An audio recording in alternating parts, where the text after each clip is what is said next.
आज का सेशन में आपका स्वागत है। आज हम लोग क्या पढ़ने वाले हैं और लास्ट क्लास में क्या पढ़ा था? लास्ट क्लास में हम लोगों ने पढ़ा था विजयनगर एम्पायर। विजयनगर एम्पायर पढ़ा था। उससे पहले हम लोगों ने दिल्ली सल्तनत के डिफरेंट जो रूलर्स थे वो हमने पढ़ा था। तो बेसिकली दिल्ली सल्तनत खत्म करने के बाद हमने वो सारे किंगडम्स देखने थे जो दिल्ली सल्तनत के टाइम पे ही इंडिया के अलग अलग पार्ट्स में दूसरे किंगडम्स जो थे उनको स्टडी कर रहे हैं, ताकि मेडिवल पीरियड का जो पूरा वो टाइम पीरियड है दिल्ली सल्तनत का, वहां पे पूरे इंडिया का पॉलिटिकल सिनेरियो हमको क्लियर हो जाए। तो दिल्ली सल्तनत के बाद हम लोगों ने लास्ट क्लास में विजयनगर एम्पायर पढ़ा था।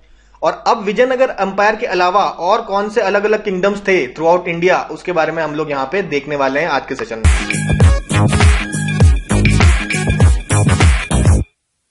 तो स्टार्ट करते हैं। सबसे पहले स्टार्ट करते हैं इंडिया के सबसे नॉर्थ में, यानी कि कश्मीर से स्टार्ट करते हैं हम लोग। तो कश्मीर में आपका एक डायनेस्टी थी जिसको बोलते थे शाह मीर डायनेस्टी। शाह मीर डायनेस्टी का नाम इसलिए पड़ा कि शाह मीर डायनेस्टी के सबसे पहले रूलर का नाम ही शाह मीर था। और बेसिकली शमशुद्दीन शाह मीर या शमशुद्दीन शाह, ठीक है, वो बेसिकली सबसे पहले मुस्लिम रूलर बनते हैं कश्मीर के, ठीक है। और इंदरकोट से रूल करते हैं। कश्मीर में इंदरकोट है, वहां से अपनी रूलिंग करते हैं। 1339 एडी में इनका रूल स्टार्ट होता है।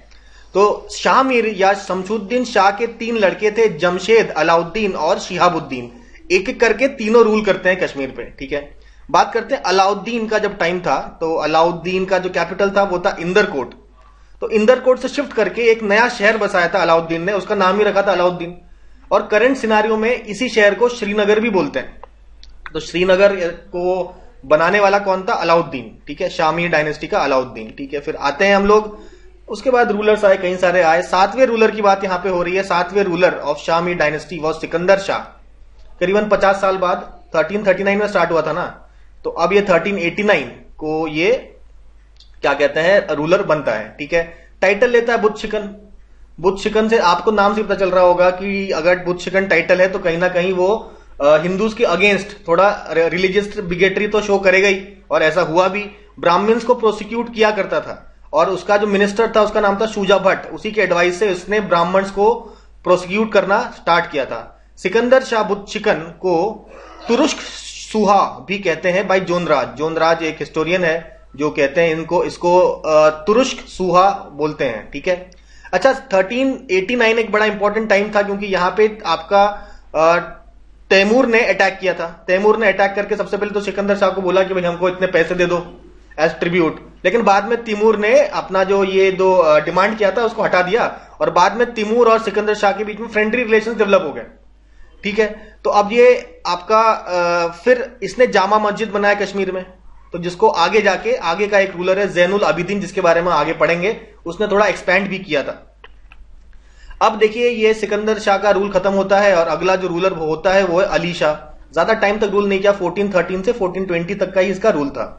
अली शाह के बाद जो 9वां रूलर था शाह मीर डायनेस्टी का, वो शाह मीर डायनेस्टी का सबसे इंपॉर्टेंट रूलर बनता है, वो होता है जैनुल अबिदीन। सुल्तान बनता है 19 साल की उम्र में और 1420 से लेके 1470 यानी कि 50 साल तक रूल करता है। काफी बड़ा इसका टाइम पीरियड होता है रूल का। तो इसके टाइटल्स की बात करते हैं। तो टाइटल्स मतलब सबसे पहला है बुद्दशाह। बुद्दशाह का मतलब होता है ग्रेट सुल्तान। इसको अकबर ऑफ कश्मीर भी बोलते हैं। नायब ए आमिरुल मोमिनीन यानी नायब ऑफ द खलीफा, ये टाइटल भी ये लेता है। आपने देखा होगा ये टाइटल कई सारे रूलर्स और भी लिए हैं और इसके कॉइन्स में मेंशन्ड है नायब ए आमिरुल मोमिनीन, ठीक है। अब इसका पेन नेम मतलब जिस नाम से लोग कविताएं लिखते थे उसको पेन नेम बोलते हैं। तो कुतुब नाम से ये पोएम्स लिखा करता था पर्शियन में, और इसने एक्चुअली अपने लड़कों से काफी दुखी था, तो अनवर्दी सन्स मतलब इसके जो बेटे थे ज्यादा वर्दी नहीं थे, तो इस बात का बड़ा दुख था और इसी दुख पे इसने एक बुक लिखी थी, नाम था शिकायतनामा। तो शिकायतनामा बुक लिखा था जैनुल अबिदीन ने। अच्छा, ये जिस तरीके से सिकंदर शाह थोड़ा सा बिगट था अगेंस्ट हिंदूज, लेकिन ये रिलीजियस टॉलरेंस करने वाला आपका रूलर था जैनुल अबिदीन। शायद इसीलिए इसे अकबर ऑफ कश्मीर भी बोलते हैं, ठीक है। ठीक है, क्या क्या कैसे कह सकते हैं कि भाई रिलीजियस टॉलरेंट था व्यक्ति? तो उसने जजिया को बैन किया था, काउ स्लॉटर पे बैन लगाया था और सती पे भी का जो बैन है उसको लिफ्ट कर दिया था। मतलब सती पर बैन था, उसको हटा दिया था उस बैन को। और एडमिनिस्ट्रेटिव पोस्ट में भी हिंदूज आप देख सकते हैं, जैसे श्रेय भट्ट मिनिस्टर ऑफ जस्टिस था अंडर जैनुल आबिदीन, उसके 2 हिंदू क्वींस भी थी, ठीक है। और बेसिकली उसने हीरापुर कॉलोनी बसाई थी जहां पे बंजारे रहते थे और वहां से सॉल्ट का प्रोक्योरमेंट होता था। तो ये सारी चीज थी। इसके अलावा इवन जेल में भी लोगों को एट्रोसिटीज यानी कि टॉर्चर वगैरह नहीं किया जाता था। जेल में लोगों को नहीं बंद करके गवर्नमेंट बिल्डिंग्स में बंद किया जाता था। तो यहां भी उसका थोड़ा पैसिफिस्ट नेचर शो होता है जैनुल आबिदीन का। फिर बात करते हैं वूलर लेक में। वूलर लेक पे एक आइलैंड है जिसका नाम है जैनलंक आइलैंड। ये भी जैनुल आबिदीन के टाइम पे ही बनाया गया था। जैन प्रकाश, जैन विलास, ये सारे जो स्क्रिप्चर्स हैं ये भी कंपाइल हुए थे during the time of Zainul Abidin. इसके अलावा दशावतार और राजत रंगिनी जो फेमस किताब है कश्मीर के बारे में, उसको पर्शियन में ट्रांसलेट किया गया है संस्कृत से। तो ये सारी बातें हो गई थी अबाउट जैनुल आबिदीन। अब हम लोग दूसरे किंगडम की बात करेंगे। कश्मीर हो गया। कश्मीर के बाद आपका बात करते हैं जौनपुर की। जौनपुर, तो देखिए जौनपुर की कहानी को अगर हमें समझना है तो फिरोज शाह तुगलक के टाइम पे जाना पड़ेगा। हमें पता है फिरोज शाह तुगलक को बड़े बड़े कंस्ट्रक्शंस, कैनाल्स, डैम्स बनाने का बड़ा शौक था। काफी सारे शहर भी बनाए, गार्डन भी बनाए। तो उन 300 शहरों में जो फिरोज शाह तुगलक ने बनाए हैं, कुछ इंपॉर्टेंट शहर है फतेहपुर, हिसार, फिरोजपुर और जौनपुर। 1359 में आपका गोमती नदी के किनारे जौनपुर शहर को बसाया गया जब आपका फिरोज शाह तुगलक बंगाल एक्सपीडिशन से वापस लौट रहा था। और किसके मेमोरी बनाया गया? जौना खान। आप जानते हैं कि मोहम्मद बिन तुगलक का जो ओरिजिनल नाम था वो जौना खान था। तो और वो भाई था किसका? फिरोज शाह तुगलक का। ठीक है, चचेरा भाई था फिरोज शाह तुगलक का। तो अपने चचेरे भाई के नाम पे इसने ये शहर बनाया जिसका नाम पड़ा जौनपुर। तो 1359 में बना। लेकिन फिर फिरोज शाह तुगलक के बाद आखिरी रूलर हमें पता है कौन है? नासिरुद्दीन महमूद शाह तुगलक। तुगलक डायनेस्टी का आखिरी रूल। इस समय तैमूर का अटैक हो गया था और इसके बाद आप देखेंगे कि खिजर खान और सैयद डायनेस्टी चालू हो गई थी। तो इस समय तुगलक डायनेस्टी काफी कमजोर हो गई थी। इसी का फायदा उठा के जौनपुर इंडिपेंडेंट हो गया। अब उसको देखते हैं। जौनपुर में जो क्या कहते हैं, जो गवर्नर था उसका नाम था मलिक सरवार।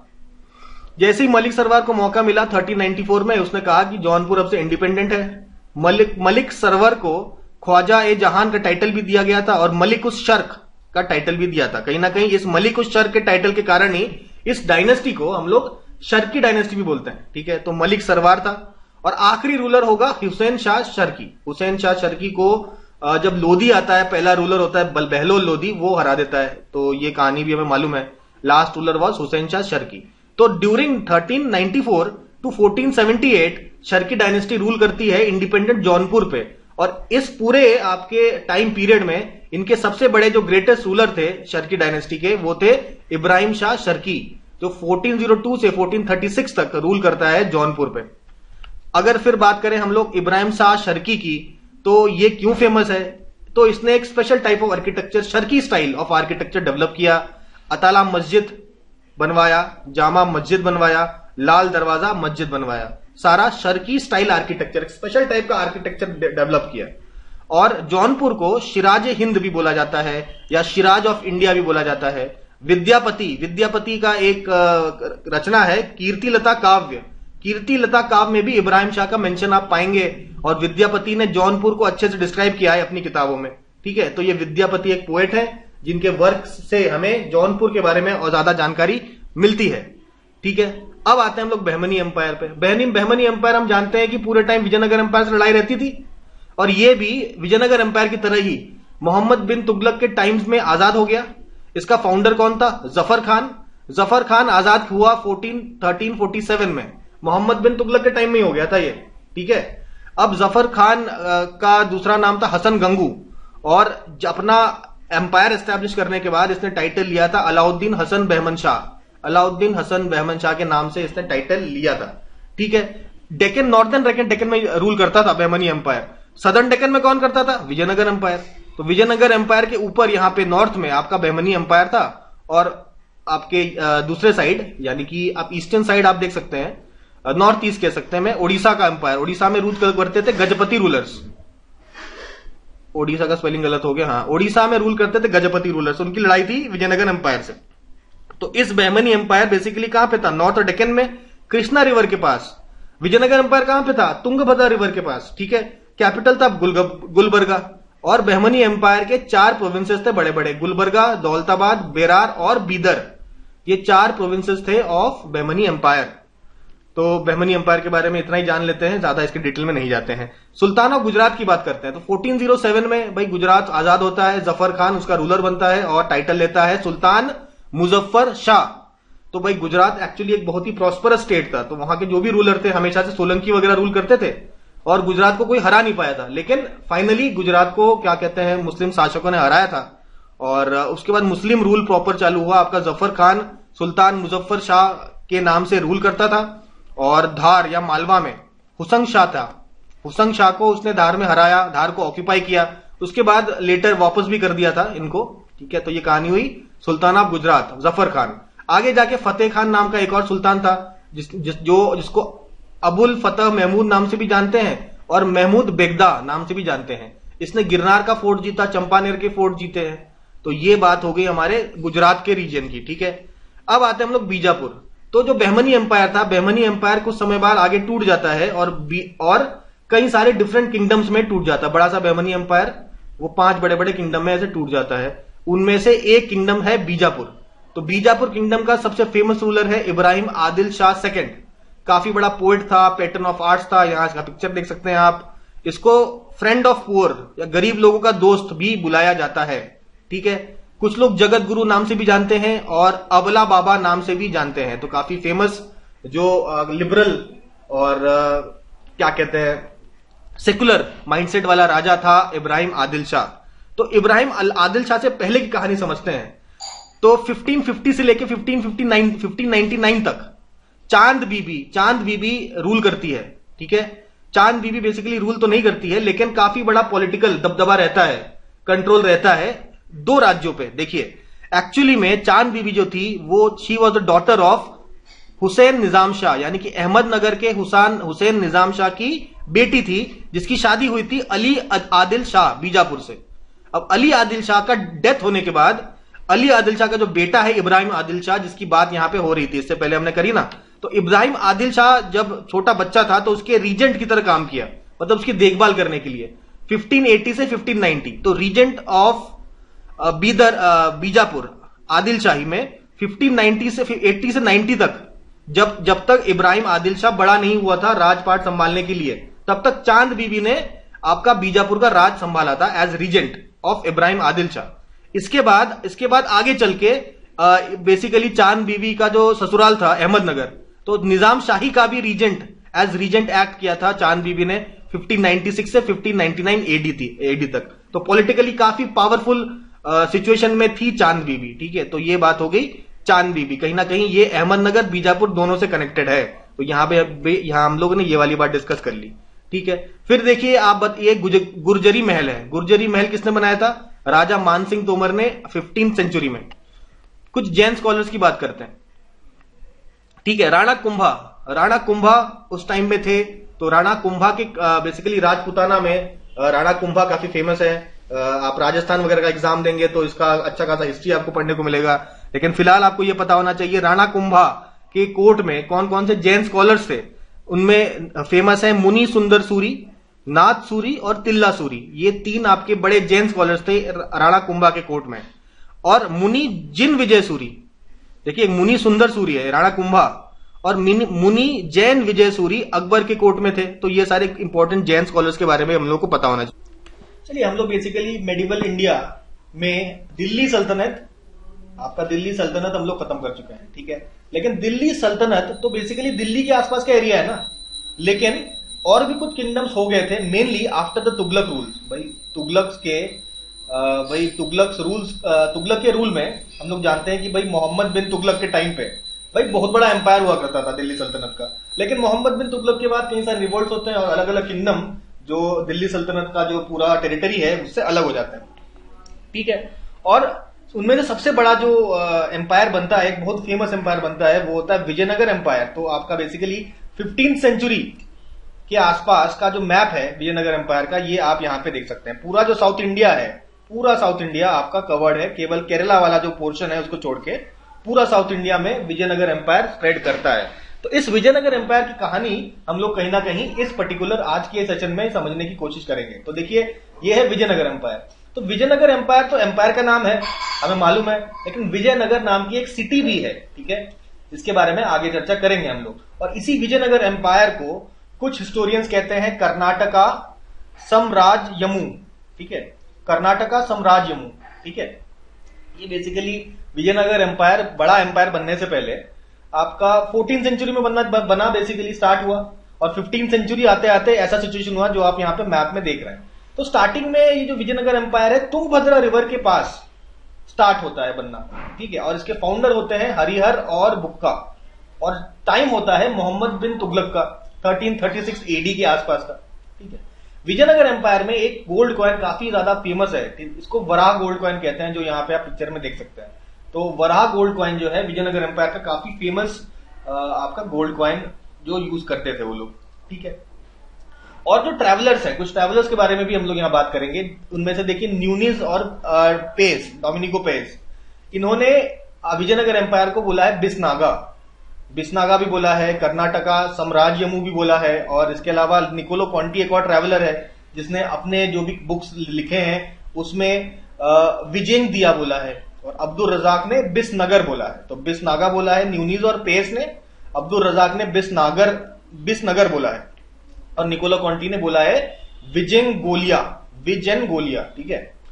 तो हाँ, विजेंगोलिया इज द प्रोनाउंसिएशन, ठीक है। तो एडमिनिस्ट्रेशन की अगर बात करें तो विजयनगर एम्पायर की, वो आपका जब बिल्कुल पीक में था विजयनगर एम्पायर का, तो सबसे टॉप में होता था आपका राज्य या मंडलम या प्रोविंस या छवाड़ी। इसके नीचे तो इससे छोटा जो एडमिनिस्ट्रेटिव सेटअप था उसको बोलते थे वीते, और फिर होता था नाडु, फिर होता था सीमा, जैसे रायल सीमा सुना होगा ना आपने, वो सीमा, ठीक है। और फिर होता था सबसे छोटा आपका जो एडमिनिस्ट्रेटिव यूनिट था, दैट वाज स्थल। तो स्थल सबसे छोटा, सीमा, नाडु, वीते और मंडलम। तो ये पूरा आपका था ऑर्गेनाइजेशन, ठीक है। अब ये जो विजयनगर एम्पायर है ये बेसिकली 1336 में स्टार्ट होता है और 1652 आते आते खत्म होता है, यानी कि 14 सेंचुरी में इसका प्रारंभ होता है और 17 सेंचुरी के मिड में आते आते ये खत्म हो जाता है। तो ड्यूरिंग दिस पीरियड आपके विजयनगर एम्पायर में 4 डायनेस्टीज ने रूल किया।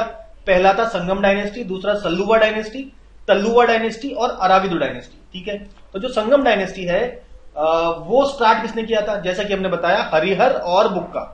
अब यहां पे सवाल उठता है कि भाई ये जो संगम नाम कहां से पड़ा, तो हरिहर बुक्का दोनों भाई थे और इनके पिताजी का नाम था संगम, तो उन्हीं के नाम से संगम डायनेस्टी होता है, ठीक है। अच्छा, अब ये जो हरिहर बुक्का पहले तो आपके काकाटिया जो डायनेस्टी है, ठीक है, वारंगल की, उनके कमांडर हुआ करते थे। उसके बाद मोहम्मद बिन तुगलक ने भाई अटैक कर दिया वारंगल को, वारंगल कैप्चर कर लेते हैं और हरिहर बुक्का को शायद वो मतलब बंदी भी बना लेते हैं, फिर वहां से वो भाग आते हैं, ऐसा कुछ स्टोरी है, इसके ज्यादा डिटेल में नहीं जाते हैं। इंपॉर्टेंट चीज है हमें यह समझना है, काकातिया जो डायनेस्टी थी वारंगल की, उसके ये कमांडर हुआ करते थे। और उसके बाद फाइनली ये 1336 में अपना एम्पायर, अपना जो किंगडम है आपका विजयनगर एम्पायर का स्थापना करते हैं। इनके गुरु का नाम है विद्यारंगा। तो विद्यारंगा एक संत थे, तो वो हरिहर और बुक्का दोनों के गुरु थे। तो ये हरिहर बुक्का से चालू होता है संगम डायनेस्टी और 1485 एडी तक ये पूरा डायनेस्टी चलता है, ठीक है, मोर देन 100 ईयर्स, ठीक है। सबसे बड़े टाइम के लिए चलने वाला डायनेस्टी तो यही था, ठीक है, इनमें तो। और सबसे पावरफुल भी इनके टाइम पे ही था, नहीं पावरफुल आगे जाके हुआ, ठीक है, मतलब इनके टाइम काफी लंबा समय तक इन्होंने रूल किया था। और इनका लास्ट जो रूलर था वो था विरूपक्ष, ठीक है, इसको सबसे पहले हम लोग समझेंगे। तो उसके बाद शॉर्ट में समझते हैं हम लोग सल्लुवा डायनेस्टी। इसमें भाई नरसिम्हा आपके रूलर थे और इमादी नरसिम्हा लास्ट रूलर थे। नरसिम्हा याद रखिए। उसके बाद वीर नरसिम्हा तल्लुवा डायनेस्टी के थे और सदाशिव राय आपके तल्लुवा डायनेस्टी के लास्ट रूलर थे। तिरुमल राया आपके फाउंडर थे अराविदु डायनेस्टी के, और वो श्रीरंगा 3 ये आपके फाइनल लास्ट रूलर थे। श्रीरंगा 3 भी आप ध्यान में रख सकते हैं। स्टार्ट होता है हरिहर बुक्का से, फिनिश होता है श्रीरंगा 3 में। तो यहां पे हम देखा 100 से भी ज्यादा साल हुआ संगम डायनेस्टी का। उसके बाद सल्लुवा डायनेस्टी आपका 20 साल का रूल है, छोटा सा रूल है, ठीक है। फिर तल्लुवा डायनेस्टी का अराउंड 65 ईयर्स का रूल है। फिर 15 आपके 70 से 1652 यानी करीबन 80 साल के आसपास, 80-85 साल के आसपास का जो रूल है वो होता है अराविदु डायनेस्टी का। एक एक करके सारे डायनेस्टी देखेंगे। शुरुआत करते हैं हम लोग संगम डायनेस्टी से। तो आइए शुरुआत करते हैं। तो सबसे पहला जो रूलर था संगम डायनेस्टी का वो हरिहर और बुक्का में हरिहर था। तो हरिहर 1 वॉज द रूलर। 1366 से 1356 20 साल तक उन्होंने रूल किया और 2 कैपिटल थे। सबसे पहला कैपिटल था आनेगोंडी वॉज द कैपिटल, उसके बाद चेंज करके विजयनगर एक सिटी बनाया गया, जो कि कैपिटल था विजयनगर एम्पायर का। मतलब एम्पायर का नाम भी विजयनगर, कैपिटल का नाम भी विजयनगर, कोई दिक्कत नहीं। तो काकाटियास के अंडर बेसिकली हरिहर बुक्का वर्क करते थे। तो काकाटियास का जैसा एडमिनिस्ट्रेशन था, कुछ वैसा ही एडमिनिस्ट्रेशन ये विजयनगर एम्पायर में स्टार्टिंग में था। ठीक है, तो एक था देश, देश के नीचे आता था स्थल, और स्थल के नीचे आता था नाडु। तो ये आपका एडमिनिस्ट्रेटिव डिवीजन था स्टार्टिंग में। ऐसा काकाटियास का भी डिवीजन था, तो सेम डिवीजन कॉपी कर लिया एडमिनिस्ट्रेशन का सेटअप इन्होंने विजयनगर एम्पायर में। अच्छा, अब हरिहर वन ने एग्रीकल्चर के ऊपर काफी ज्यादा काम किया, और इसके एडमिनिस्ट्रेशन में दो प्रकार के सिस्टम चलते थे। बड़े लेवल पे था नयनकारा सिस्टम। नयनकारा सिस्टम में क्या होता है, देखिए एक राजा होता है, राजा के अंतर्गत कुछ ऐसे उनके खास नायक होते हैं, नायक। तो नायक होते हैं, तो ये नायक एक तरीके से एक छोटा सा लैंड पोर्शन संभालते हैं राजा के लिए। तो ऐसे ऐसे छोटे छोटे लैंड पोर्शन संभालते हैं, इनमें वो आर्मी भी रखते हैं, लेकिन राजा के अंडर होते हैं। ठीक है, और ये नायक काफी हद तक काफी पावरफुल थे आपके विजयनगर एम्पायर में। ठीक है, वीक नहीं थे।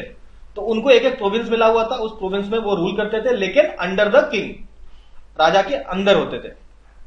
अच्छा, विलेज एडमिनिस्ट्रेशन की अगर हम बात करें तो विलेज एडमिनिस्ट्रेशन में अयंगर सिस्टम चलता था, अयंगर। और इस विलेज का जो हेड पर्सन है उसको बोलते थे करनम। तो करनम हो गया यहां पे, और नायक हो गया। ठीक है, चलिए ये हमने थोड़ा एडमिनिस्ट्रेशन देखा कैसा था हरिहर वन का। और हरिहर वन के टाइम पे बहमनी एम्पायर एक और एम्पायर था। ये भी कहीं ना कहीं मोहम्मद बिन तुगलक के से ही रिवोल्ट करके बनते हैं, और इसका सबसे पहला जो रूलर बनता है वो था हसन बहमन शाह, हसन गंगू कह लीजिए या अलाउद्दीन हसन शाह कह लीजिए। ठीक है, तो इनके साथ लड़ाई थोड़ी बहुत स्टार्ट हुई है। इसने आपका रायचूर फोर्ट कैप्चर कर लिया था बिटवीन कृष्णा एंड गुलबर्गा। ठीक है, कृष्णा एंड गुलबर्गा के बीच में रायचूर फोर्ट पड़ता है, वो उसने कैप्चर कर लिया था, और कैपिटल अपना दौलताबाद से, ठीक है, दौलताबाद से शिफ्ट करके ले आया था आपका गुलबर्गा। देखिए दौलताबाद कैपिटल था किसका, मोहम्मद बिन तुगलक का, उसने चेंज किया था, बाद में वापस दिल्ली चला गया। तो दौलताबाद बेसिकली साउथ का सबसे इंपॉर्टेंट आप समझ सकते हैं जगह था, जो कि पहले बहमनी एम्पायर कैपिटल था। उसके बाद उनको लगा कि भाई थोड़ा कैपिटल को चेंज करके गुलबर्गा कर लिया जाए।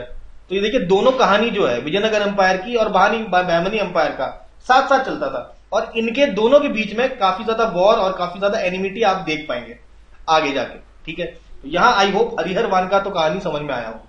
तो हरिहर वन के मरने के बाद उसका जो भाई है बुक्का वन, हरिहर और बुक्का में से जो भाई है बुक्का रूलर बनता है उसके बाद 1356 से 1377।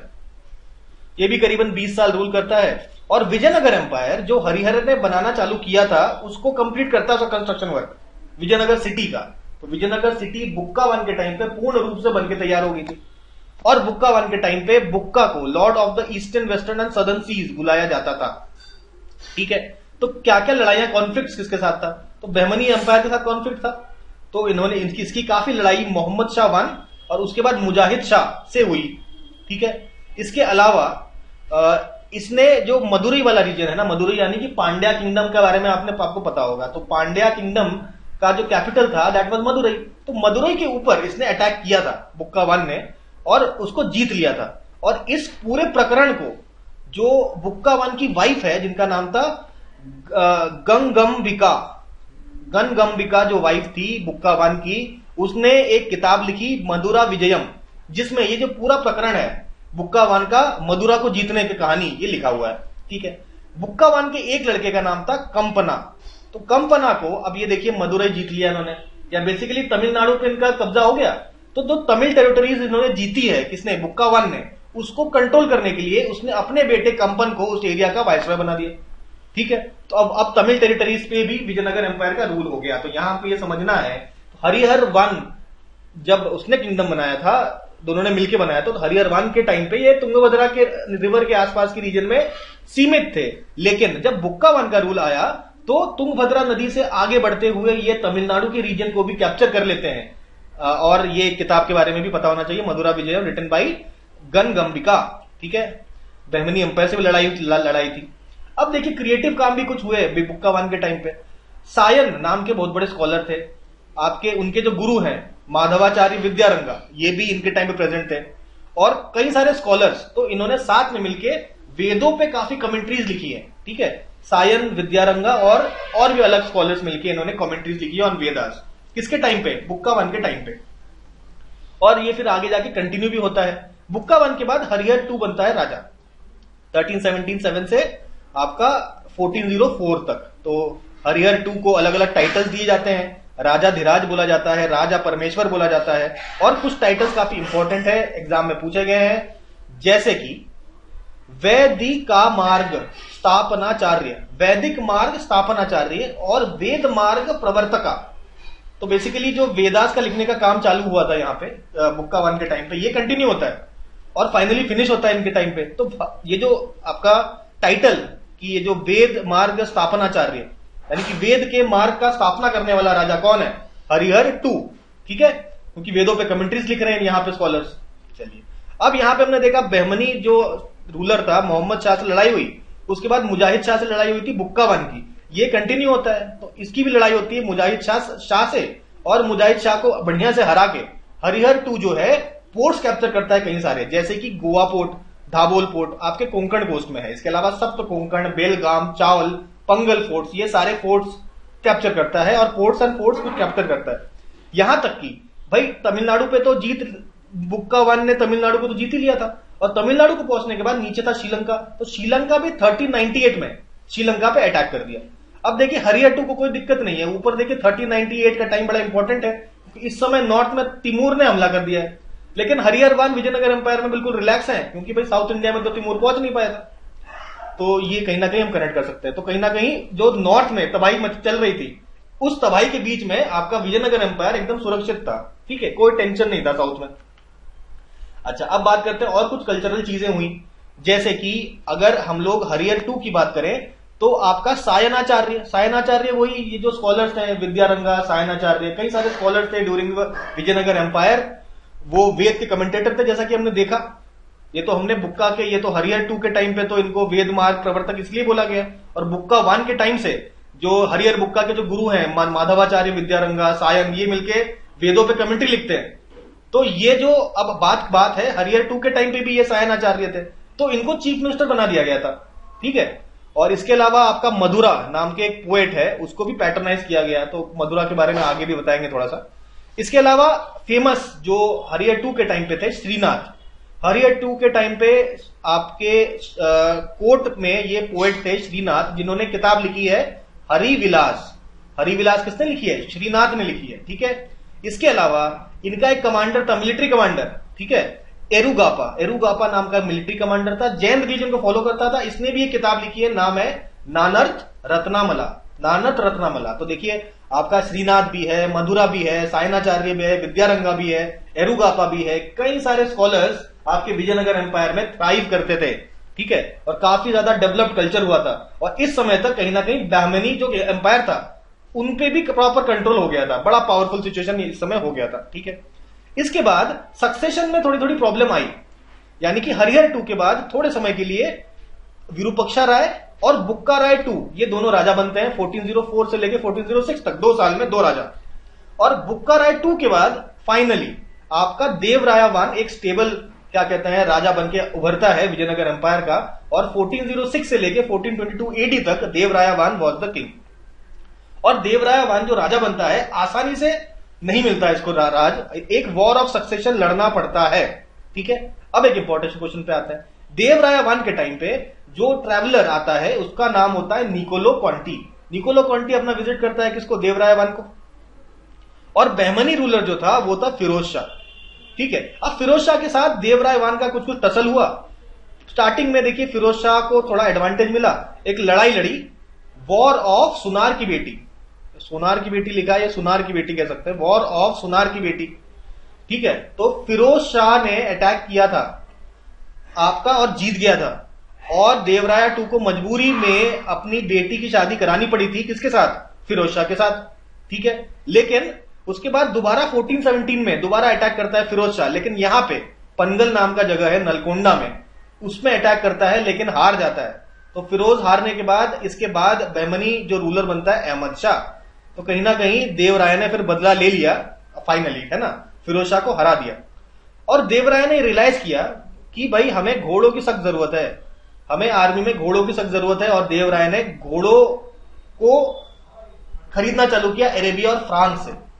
और इससे पहले देवराय वन से पहले मुस्लिम जो आपके आर्मी मेंबर्स नहीं होते थे, ठीक है, मुस्लिम लोगों को आर्मी में हायर नहीं किया जाता था, लेकिन देवराय वन के टाइम में आर्मी में मुस्लिम्स को भी हायर करना स्टार्ट कर दिया, ठीक है। उसके बाद यहां पे बहुत सारे कंस्ट्रक्शन वर्क भी देवराय ने कराए। ट्रैवलर याद होगा आपको, निकोलो कॉन्टी, ठीक है, इसको याद रखना है। चलिए, अच्छा, इसके टाइम पे भी कोर्ट पोएट श्रीनाथी था और इन्होंने हरिहर विलास बुक लिखा है, हमें पता है। तो चाहे वो देवराय वन हो या इससे पहले आप जानते हैं हरिहर टू, दोनों के टाइम पे आपके जो पोएट हैं श्रीनाथ प्रेजेंट थे, और ये तो कोर्ट पोएट बन गए थे आपके during the time of Devaraya one, ठीक है। तो इसके अलावा इन्होंने कैनाल बनाया। आपसे बोला जाए तुंगभद्रा पे कैनाल किसने बनाया? देवराय वन। आपसे बोला जाए हरिदा रिवर पे डैम किसने बनाया? देवराय वन, ठीक है। और विजयनगर सिटी किसके टाइम पे बनके तैयार हुई? हमें पता है कि बुक्का वन के टाइम पे विजयनगर सिटी बनके तैयार होती है, लेकिन इसको फोर्टिफाई करने का काम जो किया था देवराय वन ने किया था। इरिगेशन और ड्रिंकिंग वाटर पे काफी ज्यादा काम हुआ था, ठीक है। और ये जो एक्चुअली विजयनगर किंगडम में ऐसा सिस्टम था कि जो आपके पढ़े लिखे लोग हैं, स्कॉलर्स हैं, उनको काफी ऑनर दिया जाता था। और ये काम देवराय वन के टाइम पे एक मुक्ता ऑडिटोरियम हुआ करता था। उस मुक्ता ऑडिटोरियम में जो भी लर्नेड लोग हैं, स्कॉलर लोग हैं, उनको सम्मानित किया जाता था, ठीक है। अच्छा, अब यहां पे मैंने बात करी मधुरा की, हमने एक बार पहले डिस्कस किया ना मधुरा पोएट, ये हरिहर टू जो है मधुरा पोएट को पैट्रोनाइज किया करता था। तो इसी मधुरा पोएट के किताब का नाम है धर्मनाथपुरम। इसमें इसने मधुरा ने 15 जैन तीर्थंकरों की जो लाइफ हिस्ट्री है उसको आपके सामने रखा, ठीक है। अभी विजयनगर एम्पायर के दो बड़े बड़े फेमस टेम्पल्स हैं, हजारा रामा टेम्पल और मल्लिकार्जुन टेम्पल, ठीक है। अच्छा, इसके टाइम पे नहीं बने है ना, बस मेंशन कर दिया हमने। यहां पे बात करते हैं देवराय टू की। देवराय वन जाने के बाद राजा बनते हैं देवराय टू, तो Devaraya one Devaraya two. Devaraya one के टाइम पे निकोलो कॉन्टी आया था और देवराय टू के टाइम पे भी ये था, ठीक है, लेकिन आया देवराय वन के टाइम पे था पूछा जाए तो। लेकिन देवराय टू के टाइम पे कौन सा ट्रैवलर आया था? तो अब्दुल रजाक नाम का एक ट्रैवलर था जो देवराय टू के टाइम पे आया था। और देवराय टू का जो टेन्योर था वो था 1422 से 1446। तो 1422 से 1446 तक आपका देवराय टू रूल करता है, ठीक है। तो देवराय टू ने अपना एक टाइटल लिया, कहा गजबीटकारा। गजबीटकारा का मतलब होता है हंटर ऑफ एलिफेंट्स।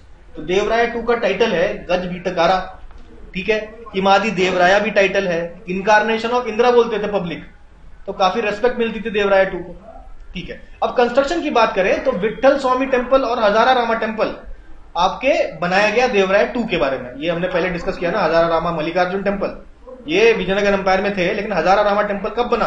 तो देवराय टू ने कंस्ट्रक्शन करवाया। और विट्ठल स्वामी टेम्पल और हजारा रामा टेम्पल, तो वेरी इंपॉर्टेंट पॉइंट हो जाता है। आपसे पूछ सकता है कि भाई हजारा रामा टेम्पल और विट्ठल स्वामी टेम्पल किसके टाइम में? तो आपको मार्क करना है देवराय टू के टाइम पे। देवराय टू अपने आप में बहुत ही ज्यादा बड़ा स्कॉलर खुद भी था, स्कॉलर की इज्जत भी करता था और अपने आप में एक बहुत बड़ा स्कॉलर भी था। कई सारे इसके कंपोजिशंस एक लैंग्वेज में नहीं, दो लैंग्वेज में, यानी कि संस्कृत में भी कंपोजिशन है इसके और कन्नड़ा लैंग्वेज में भी इसके कंपोजिशन है। कहीं ना कहीं कन्नड़ा लैंग्वेज को यहाँ पे थोड़ा सा पुश मिल रहा है, ठीक है। तो कन्नड़ा लैंग्वेज की दो किताबें हैं, सबागीना सोने और अमरुका, ये लिखा किसने? देवराय टू ने।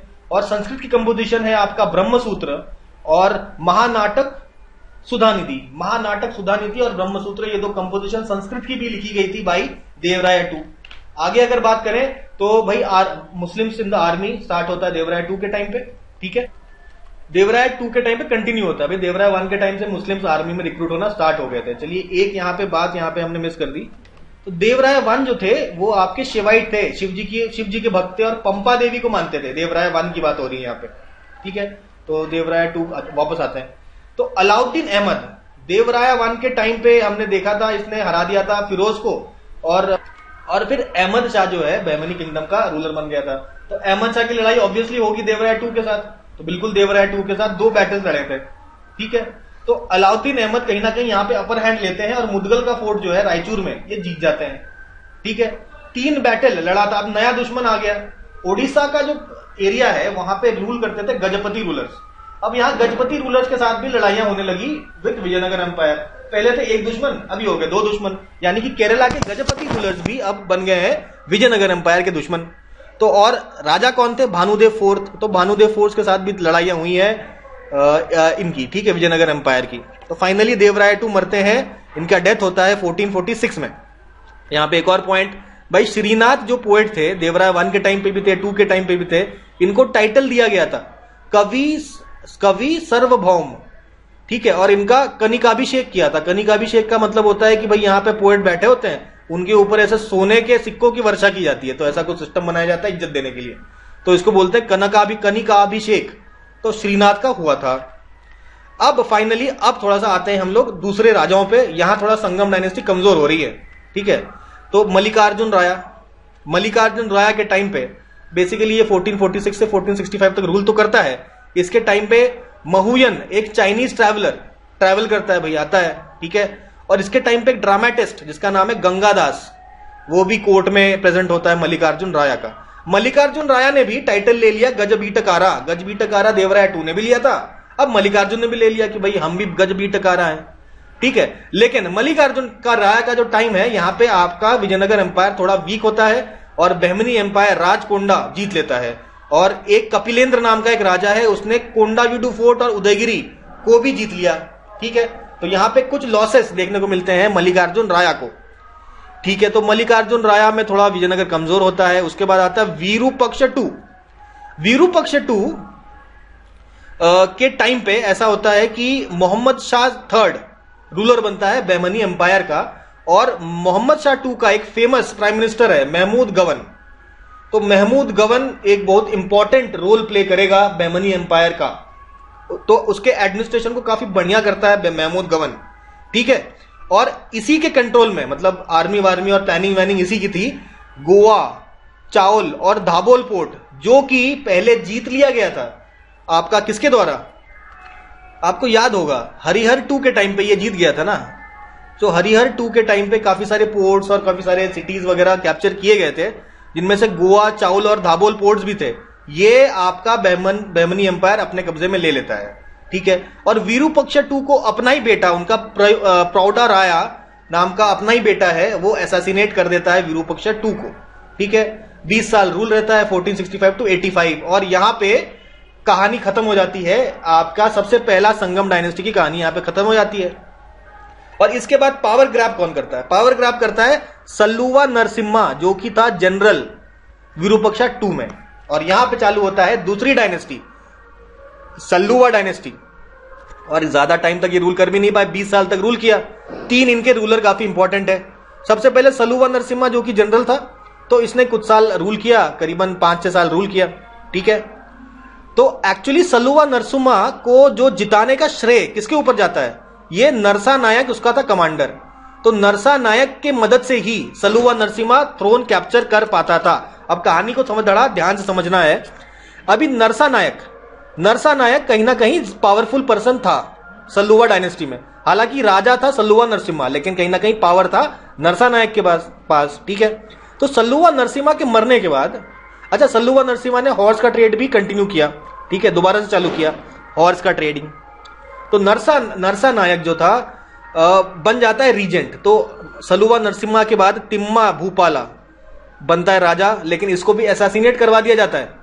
तिम्मा भूपाला के बाद नरसिम्हा राया, एक और बेटा, बनता है राजा। तो नरसिम्हा राया को भी, अब देखिए नरसिम्हा हो गए, फाउंडर भी आपका नरसिम्हा और ये भी नरसिम्हा लास्ट रूलर। तो नरसिम्हा राया भी छोटा बच्चा था, तो उसका रीजेंट कौन था? रीजेंट वॉज नरसा नायक। तो नरसा नायक जब तक था तब तक इन्होंने ध्यान रखा था इन बच्चों का, राइट। तो अब नरसा नायक को यूसुफ आदिल शाह खान जो बीजापुर का रूलर था, लड़ाई में नरसा नायक मारा जाता है, ठीक है। नरसा नायक के मरने के बाद इसका बेटा, इसके 2 बेटे हैं बेसिकली, वीर नरसिम्हा और कृष्णदेव राय, ठीक है। तो अब यहां पे ये समझिए, अब ये दोनों भाई के बारे में बात करते हैं। देखो, नरसा नायक मरने के बाद वीर नरसिम्हा ने कहा कि भाई जो राजगद्दी है बेसिकली तो नरसा नायक की होनी चाहिए, क्योंकि नरसा नायक नहीं होते तो सल्लुवा नरसिम्हा कहां राजा बन पाते। तो वीर नरसिम्हा ने कहा था कि भाई नरसिम्हा राया का तो आप चांस ही नहीं बनता है। अच्छा, यहां पे ये देख लीजिए, इमादी नरसिम्हा भी बोलते थे नरसिम्हा राया को, ठीक है। अच्छा, 1491 से 505 एडी तक ये राजा रहता है, लेकिन फाइनली आपका करीबन यहां पे देखिए, फाइनली वीर नरसिम्हा मार देता है नरसिम्हा राया को और कहता है कि भैया क्लेम तो थ्रोन पे मेरा है, तुम्हारा कैसे क्लेम बन गया? क्योंकि हमारे पापा की वजह से ही सल्लुवा नरसिम्हा राजा बना था। तो वीर नरसिम्हा राजा बन जाता है। और फिर अब दोनों ये जो आपके वीर नरसिम्हा कृष्णदेव राय है, दोनों हाफ ब्रदर्स है। हाफ ब्रदर्स मतलब है कि भाई पिताजी तो दोनों के नरसानायक ही हैं, लेकिन दोनों की अलग अलग माताएं हैं, तो इसलिए हाफ ब्रदर। तो पहले वीर नरसिम्हा राजा बनता है और स्टार्ट होता है Tuluva dynasty. Tuluva dynasty one of the famous dynasty, 65 years का इनका रूल होता है। सबसे पहले वीर नरसिम्हा ज्यादा टाइम तक नहीं रहते हैं, आपका 1509 में इनकी डेथ हो जाती है। इनको टाइटल बोलते हैं भुजबल बोलते थे वीर नरसिम्हा को, या बुसबल राव भी बोला जाता था, पोर्चुगीज इनको बुसबल राव बोलते थे। ठीक है, तो ये वीर नरसिम्हा। वीर नरसिम्हा के बाद आप समझ लीजिए विजयनगर एम्पायर, जिस राजा के नाम से जाने जाते हैं वो राजा बनते हैं, और वो होते हैं कृष्णदेव राय। कृष्णदेव राय आपके बिखरते हुए साम्राज्य को संभालते हैं। सल्लुवा डायनेस्टी में जो काफी कमजोर हो गया था, अब जाके फाइनली कृष्णदेव राय एक एबल एडमिनिस्ट्रेटर थे और उन्होंने बहुत बढ़िया शासन संभाला विजयनगर एम्पायर का। हालांकि 20 साल तक ही रूल करते हैं, 1509 से 1529 में इनका डेथ हो जाता है। लेकिन इनको कई सारे टाइटल्स से सम्मानित किया गया। आपका आंध्रा भोज बुलाते थे, आंध्रा पितामह, विष्णुचित्त, तेलुगु भोज, अभिनव, यवनराज, आपका स्थापनाचार्य, ये सारे आपके टाइटल्स दिए गए हैं कृष्णदेव राय को। ठीक है, तो कृष्णदेव राय के टाइम पे बहमनी रूलर्स की इतनी लड़ाई नहीं थी, क्योंकि जो आपके बहमनी सुल्तान थे महमूद शाह सेकंड, उसको बीजापुर और बीदर ने मिलके कैप्चर कर दिया था। तो भाई ये कृष्णदेव राय हीरो बन के आते हैं और इनको छुड़ा देते हैं। तो क्योंकि इनको छुड़ा दिया जाता है, उसीलिए इनको ये वाला आपको टाइटल दिया जाता है यवनराज स्थापनाचार्य। तो यवनराज कौन? ये महमूद शाह यवनराज है। तो इनको दोबारा गद्दी पे बिठाने वाले कौन है? कृष्णदेव राय। तो यहां से ये टाइटल आता है यवनराज स्थापनाचार्य। चलिए, ये हो गई बात। इसके बाद एक और दुश्मन जो था वो था गजपति राजा उड़ीसा के। तो वो राजा थे प्रताप रुद्र। प्रताप रुद्र को भी आपके कृष्णदेव राय हराते हैं। ठीक है, कृष्णदेव राय हराते हैं और कैप्चर कर लेते हैं कोंडावीडू फोर्ट, बेजवाड़ फोर्ट, कोंडापल्ली और राजामुंद्री। तो ये सारे रीजन्स कृष्णदेव राय कैप्चर कर लेते हैं आपका गजपति राजा ऑफ उड़ीसा से। और रायचूर दोआब में अपना दबदबा स्थापित करते हैं। 1512 में रायचूर दोआब को कैप्चर कर लेते हैं। रायचूर दोआब में 2 फोर्ट है, रायचूर फोर्ट और गुलबर्गा फोर्ट, दोनों पे ही अपना अधिकार जमा लेते हैं कृष्णदेव राय।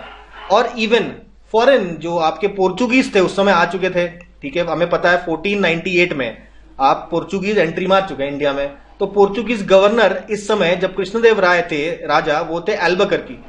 तो एल्बकर्की ने फादर लुइस को सेंड किया था, आपका परमिशन मांगा था एक फोर्ट बनाने का एट भटकल। ठीक है, तो ये सब कहानी हुई थी कृष्णदेव राय के टाइम पे।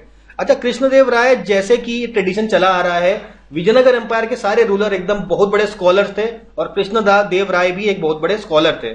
और कृष्णदेव राय जो है तेलुगु लिटरेचर को उन्होंने काफी प्रमोट किया। तेलुगु लिटरेचर के अष्ट दिग्गज या 8 बड़े स्कॉलर्स इनके टाइम में इनके कोर्ट में प्रेजेंट थे। ठीक है, अच्छा, डेथ इनकी 1529 में एडी में हो गई थी और इन्होंने खुद कुछ किताबें लिखी हैं, जैसे कि ये सब बहुत इंपॉर्टेंट है, स्टार मार्क कर सके आप कह सकते हैं, बिल्कुल इजी है, ये क्वेश्चन पूछता है और इसको गलत तो करना ही नहीं है। तो कौन कौन से बुक लिखे थे भाई कृष्णदेव राय? ये थे अमुक्त मर्यादा, जमवती कल्याणम, उषा परिणय और मदलासा चरित्र। तो ये सारे बुक्स थे कृष्णदेव राय के।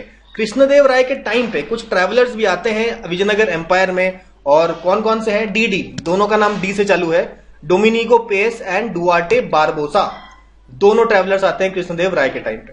कृष्णदेव राय के डेथ के बाद कृष्णदेव राय का जो भाई है अच्युत देव राय, वो राजगद्दी पे बैठता है।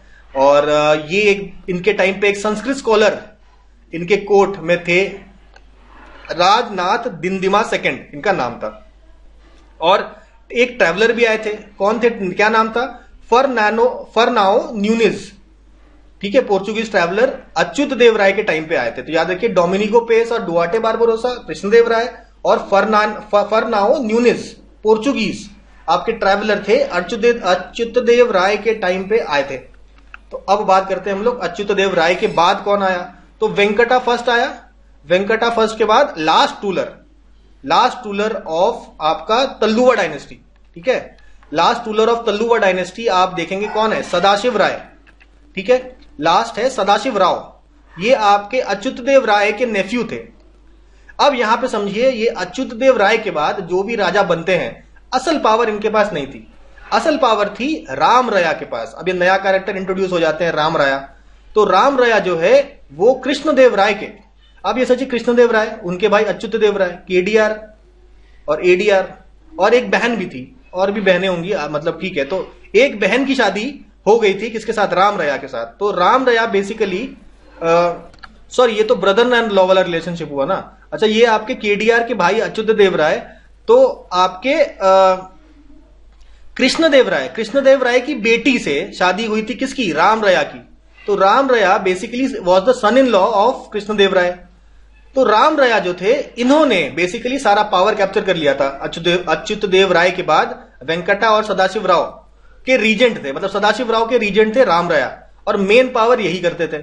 और पुराने जो इनके जो नोबलमैन हैं उनको हटा के राम रया ने अपने जो क्या कहते हैं विश्वस्त लोग हैं उनको आपके कोर्ट में रखना चालू कर दिया था। तो मेन जो काम है, मेन पावर राम रया करते थे, ठीक है। लेकिन यहां पे एक गलती राम रया ने ये कर दी थी कि एक गिलानी ब्रदर्स नाम के दो लोग थे, दो भाई थे, उनको इन्होंने क्या कहते हैं राजा के आसपास रखना चालू कर दिया। तो गिलानी ब्रदर्स को पावर मिली थोड़ी सी, ठीक है, और राम रया करते थे इन पे ट्रस्ट। तो अब राम रया के टाइम पे अब देखिए सदाशिव राव आपका 1542 से 1570 तक रूल करता है, ठीक है, काफी बड़ा समय है, लेकिन ये एक तरीके से रबर स्टैंप राजा था। मेन पावर था आपका राम रया का। तो आपका 1570 तक रूल करता है ना। 1565 में एक लड़ाई हो जाती है जो आपके बहमनी किंगडम जो एक बड़ा किंगडम था वो अलग अलग पार्ट्स में अब टूट जाता है और अलग अलग किंगडम्स बन जाते हैं। तो एक होता है निजाम शाही, आदिल शाही, कुतुब शाही, और भी होते हैं, लेकिन ये जो तीन है निजाम शाही, आदिल शाही और कुतुब शाही, ये तीनों आपस में मिल जाते हैं, कहते हैं भाई राम रया को अभी हमें निपटाना है, और होती है लड़ाई, ठीक है। लड़ाई में राम रया हार जाते हैं, क्यों? क्योंकि ये जो गिलानी ब्रदर्स पे इन्होंने भरोसा करके रखा था, यही गिलानी ब्रदर्स राम रया को धोखा दे देते हैं, ठीक है, और पाला बदल के चले जाते हैं आपके दूसरी तरफ, ठीक है। और हुसैन निजाम शाह क्या करता है, राम रया का गला काटने का ऑर्डर देता है और गला काट के अपने साथ ले जाता है, ठीक है। तो ये जो और विजयनगर का जो सिटी है उसको पूरी तरीके से डिस्ट्रॉय कर देता है, सैक कर देता है, बिल्कुल लूट मार मचा देता है। तो कहीं ना कहीं ये जो था बैटल ऑफ तल्लीकोट बोला जाता है। Battle of Talikota was a very severe blow to the power of Vijayanagara empire. कहीं ना कहीं ये जो गिलानी ब्रदर्स का जो बिट्रेयल है, इसके कारण विजयनगर एम्पायर अब से हो जाएगा काफी कमजोर, ठीक है, इन कंपैरिजन टू बहमनीज, ठीक है। तो यहां पे सदाशिव राव हुए और राम रया के मरने के बाद सदाशिव राव 5 साल तक और रूल करते हैं, ठीक है। तो उसके बाद आपका सदाशिव राव हटा दिए जाते हैं और राम रया का जो वंशज हैं आगे जाते हैं, और वो आखिरी डायनेस्टी ऑफ विजयनगर एम्पायर। हालांकि विजयनगर एम्पायर कमजोर तो हो गया है, लेकिन अभी भी खत्म तो नहीं हुआ था। तो राम रया के जो बाद के जो डिसेंडेंट्स थे वो अब राजगद्दी संभालते हैं विजयनगर एम्पायर की, और सबसे पहले रूलर होते हैं तिरुमल देव राया। ये आपके बेसिकली ब्रदर होते हैं राम रया के, और इसके बाद 2 साल तक रूल करते हैं। इसके बाद इनका बेटा रूलर बनता है, नाम होता है श्रीरंगा वन। अब ये ऐसे ही हमने नाम मेंशन कर दिए हैं, कोई भी इतने ज्यादा इंपॉर्टेंस नहीं रखता है। उसके बाद वेंकटा 2 बनता है, ठीक है। वेंकटा 2 1585 टू 1614। तो वेंकटा 2 के टाइम पे आप पेरुगोंडा से कैपिटल शिफ्ट करके चंद्रगिरी कर दिया जाता है, और वेंकटा 2 से ही, वेंकटा 2 थोड़ा सा इंपॉर्टेंट है आपका अराविडू में, तो तिरुमल के बाद आप वेंकटा याद रखिए। तो वेंकटा से आपके जो डच है वो चाहते हैं कि भाई फैक्ट्री सेटअप करना चाहते हैं पुलिकट में, तो इन्होंने परमिशन ली थी वेंकटा सेकंड से, ठीक है। उसके बाद श्रीरंगा 2, उसके बाद उसका बेटा रामदेवा, और फाइनली ऐसे जाते जाते Sriranga 3 was the last ruler of Aravidu dynasty. तो यहां पे हमने विजयनगर एम्पायर को समाप्त कर लिया। अब ये लेक्चर का समापन करने से पहले हम थोड़ा सा एक बार रिवीजन करते हैं, क्योंकि ट्रैवलर्स का क्वेश्चन तो काफी इंपॉर्टेंट है, पूछ लेता है कौन सा ट्रैवलर किसके टाइम पे आया था। तो एक रिवीजन मारते हैं। निकोलो कॉन्टी आपका 1420 में आता है, इटालियन ट्रैवलर था। देवराया 1 के टाइम पे आता है, देवराया 2 के टाइम पे भी रहता है, लेकिन देवराया 2 के टाइम पे कौन आता है, अब्दुल रजाक आता है। तो निकोलो कॉन्टी अपने उनकी जो किताबें और उनके जो ट्रैवलॉग्स हैं उनको पढ़ के हमें पता चलता है कि स्लेवरी प्रेवलेंस था विजयनगर एम्पायर में। उसी तरीके से अब्दुल रजाक जो थे सुल्तान ऑफ शाहरुख ऑफ खुरासान, इसके सुल्तान मतलब सुल्तान शाहरुख ऑफ खुरासान नाम का सेंट्रल एशिया में जगह है अफगानिस्तान में। तो वहां के राजा सुल्तान सेंड करते हैं आपके इनको क्या कहते हैं, अब्दुल रजाक। फिर देखिए अगला जो आपका ट्रैवलर था वो है महुयन, जो मल्लिकार्जुन रया के टाइम पे आया था, ठीक है, संगम डायनेस्टी के मल्लिकार्जुन रया। उसके बाद देखिए आपका हमें पता है डोमिनिको पेस और डुआर्टे बारबोसा किसके टाइम पे आया था, कृष्णदेव राय के टाइम पे। और डुआर्टे बारबरोसा ने बताया था कि प्रेवलेंस ऑफ सती, मतलब उस समय सती का प्रेवलेंस भी था इनके किंगडम में। फिर आता है न्यूनेस। न्यूनेस पोर्चुगीज था और अच्युता देव राय के टाइम पे आया था। यह भी इस बात को प्रमाणित करता है कि इस समय सती का प्रचलन था विजयनगर एम्पायर में। और फेडरिक सीजर, ये भी पोर्चुगीज ट्रैवलर था। ये आपका बैटल ऑफ तल्लीकोट के बाद आता है आपके विजयनगर एम्पायर में। तो भाई इसी के साथ हमने सारे ट्रैवलर्स और जो आपका विजयनगर एम्पायर, जो one of the most important topic था, ये यहाँ पे कंप्लीट हम लोगों ने कर लिया है। अब नेक्स्ट लेक्चर में क्या देखेंगे? नेक्स्ट लेक्चर में आप जुड़िएगा तो आपको पता चलेगा विजयनगर एम्पायर के अलावा और कौन से किंगडम्स थे ड्यूरिंग दिस टाइम। देखिए नॉर्थ में हम लोगों ने देखा कि दिल्ली सल्तनत के रूलर्स, इसी टाइम पीरियड में हमने साउथ के अलग अलग एम्पायर जो कि स्टार्ट किया हमने विजयनगर एम्पायर से, वो पढ़ा। और भी कुछ कुछ किंगडम्स थे, चाहे गुजरात हो चाहे कश्मीर हो, उन सब एरियाज में कौन कौन रूल करते थे इस समय काल में, ठीक है, वो डिस्कस करेंगे हम लोग नेक्स्ट लेक्चर में। तो आज का लेक्चर आप पढ़िए, रिवाइज करिए और मिलते हैं हम लोग अगले लेक्चर में, नेक्स्ट सेशन में।